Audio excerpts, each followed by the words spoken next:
I initially didn't. I didn't know anything about Michael Jackson, and I had no view about whether he was guilty or innocent, and I knew very little of the details. So, my subject area was terrorism and war and crime, etc.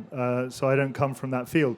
I stumbled across the story because someone persuaded me to. I was looking for a way to make documentaries with fewer dead bodies in them, and someone said, "Why don't you do the Michael Jackson controversy? That's a big story that no one's ever really got to the bottom of." And I thought, "Oh, that's interesting," but I wasn't that keen.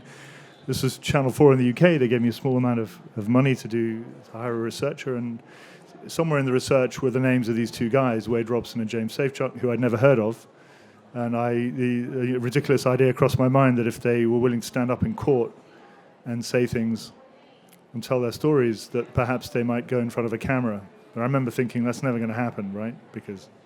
And here we are.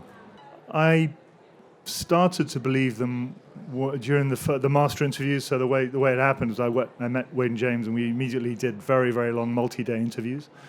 And I realized that, and this is always a difficult thing to say, but I realized when listening to Wade's story that as a 7-year-old, he'd kind of entered into a relationship that is like a twisted 7-year-old version of a romantic relationship, an adult relationship with Michael Jackson, that he'd kind of fallen in love with the star, and Jackson told him that he loved him, and so he was in love with him. And this is something I never expected to hear. Like most people, I thought that child sexual abuse was, when some kind of predator in a stained, raincoat grabs a kid from the outside school and drags him to an alley and does something violent. And that's not how it happens 80% of the time. It's a trusted, close friend. It's someone you admire and you look up to, and someone who gains the confidence, who grooms the child and his family. So yeah, I began to just the depth of detail and the unsparing. If he was trying to bamboozle me, he wouldn't have had to say, "Well, I fell in love with Michael Jackson," when he was sexually abusing me at the age of 7. So that kind of made it much more credible for me. And then, of course, we did a huge amount of background research into whether it was possible for them to have experienced the things they said they did.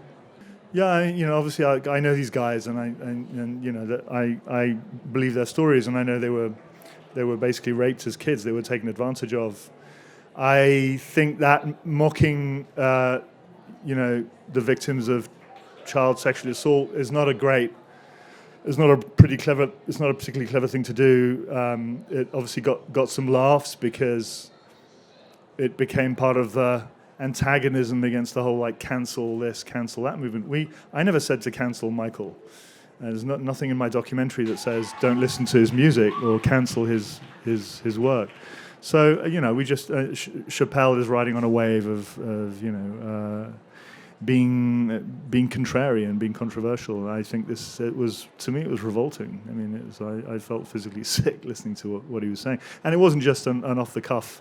It was a sustained attack on these guys who, child sexual abuse is a pretty nasty crime, and anyone who's come close to it, anyone who knows anyone who's been a victim of it, it kind of does.